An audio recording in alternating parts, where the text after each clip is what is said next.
बैनुल अक़वामी मंजरनामे से आपको खबर दें कि लॉस एंजलिस की जंगलात में आग ने कयामत ढा दी। मंगल के रोज लगने वाली आग ताहाल ना बुझाई जा सकी। आग बुझाने के लिए हजारों फायर फाइटर समेत कैदियों की भी मदद ली जा रही है। शोलों ने गुंजानाबाद इलाके ब्रेंटवुड का रुख कर लिया, जिसके बाद 2 लाख अफराद नकल मकानी पर मजबूर हो गए। कुछ इलाकों में फौरी इनखला के नए अहकामात जारी कर दिए गए। हलाकतों की तादाद 16 हो गई। लॉस एंजलिस काउंटी में हेल्थ इमरजेंसी नाफिज कर दी गई है। तेज हवाओं से आग मजीद फैलने का खदशा है, जिसके तहत रेड फ्लैग वार्निंग जारी कर दी गई। हॉलीवुड सितारे मार्क हैबल, मैंडी मोर भी अपने पुरताइश घर छोड़ने पर मजबूर हो गए।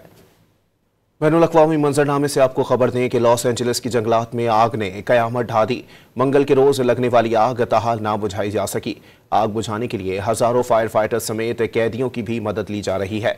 शोलों ने गुंजानाबाद इलाके ब्रेंटवुड का रुख कर लिया, जिसके बाद 2 लाख अफराद नकल मकानी पर मजबूर हो गए।